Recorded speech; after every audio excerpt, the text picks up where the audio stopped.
आता मी आनंदी आहे. ज्यावेळेस त्या गौरीला विचारलं उद्धवाने एवढा सुंदर देव काढला कसा, लक्षात आहे ना? लक्षात आहे का? फिरत जा पण येत जा. इष्टीच्या पाण्यात थांबत असते, गाव युस्त सोडायची नसते. लक्ष देऊन कीर्तन ऐकायचं. विचारलं महाराज इतका सुंदर देव, सांगितलं आत्मा परमात्म्याजवळ आहे असं म्हणता. देवाची रांगोळी चुकली ना शक्यच नाही. डोळे झाकून जरी हात फिरवला ना तरी माझा कृष्ण हुबेहूब उमटला पाहिजे एवढा विश्वास आहे मला माझ्या प्रेमावर. बापरे, तरी चुकली. काय चुकलं रे उद्धवा? एवढा सुंदर कृष्ण काढला साई, कृष्णाला पायच नाही काढले. म्हातारी म्हणली म्हणूनच देवाला तुला गोकुळात पाठवलंय. तुला फक्त अक्कलच आहे येड्या.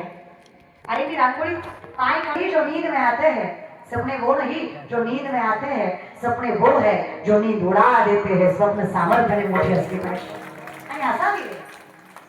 एकदा सामर्थ्याने धर्माने जगायला शिकलात की काही कमी पडत नाही.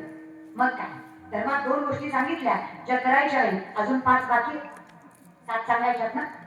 2 सांगितल्या, तीसरं कळत आली. जहां मुझे लगता है शाह के मारोड़ी बदले क्या लड़की उठानी, शस्त्र शत्रु है पर बाइकोला संतो बेगम जबान को लगाम दे.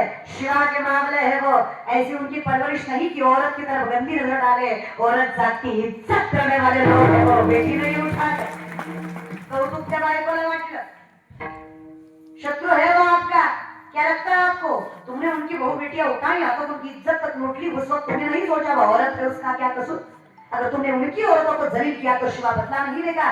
बेशक लेगा बेगम, क्यों नहीं लेगा. खुदा का शुक्र है उंगलियों पर जान चली गई, नहीं तो गर्दन से जाता. सीधा नहीं वो बंदा. नाम रुतबा सल्तनत इज्जत शोहरत यहाँ तक जिंदगी तक नहीं बख्शेगा वो शिवा. लेकिन एक बात की जबान दे सकता हूँ, याद रख. इन आंखों ने देखा है बेटी उनकी हो या अपनी, औरत जात की धर्मजात नहीं देखते. वो किसी भी मुल्क की हो, कितनी भी सुंदर क्यों ना हो, आगे से समर्पित करने वाली भी क्यों ना हो, पैगाम शत्रु की भी क्यों ना हो, हर औरत जात को भगवान का दर्जा देने वाले हिंदू है वो. औरत जात को इज्जत से रखते हैं और सम्मान के साथ उसकी देखभाल करते हैं. दादा, शत्रूलाही विश्वास वाटावा असं चारित्र्य राजाचं, त्याचे वारसदार आहेत आपण. आपल्या नजरेत तेवढंच पावित्र्य, तेवढीच प्रखरता, तेवढंच कर्तृत्व, तेवढंच हिंदुत्व हवं. होय, तुम्ही टाळ्या सुद्धा अवसर केल्यासारख्या वाजवत्या. तुमची टाळी सुद्धा माझ्यावर उपकार आहे. धरगी धरगी धरगी धर धरगी धर. हा, पुढचे तेवढ्या वाचवच्यात. मागचे नुसते धटकोड्यावर बसल्या. नाही, काही काही माणसं कीर्तन करायची जिरवायलाच येतात. त्यांना कीर्तन करायची जिरवायची असते.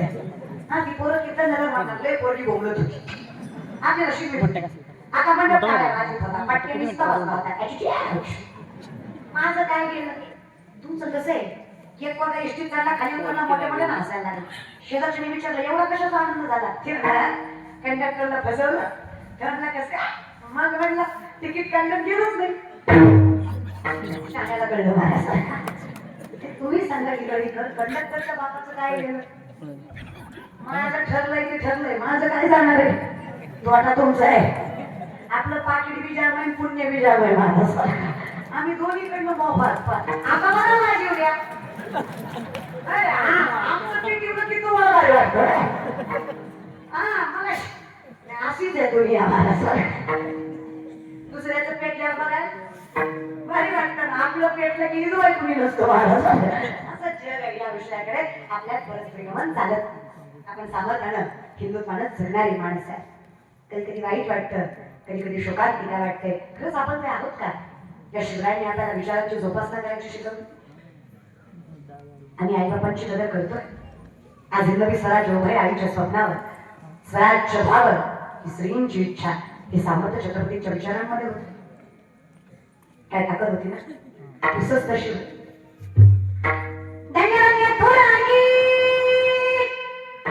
आवाज आवाज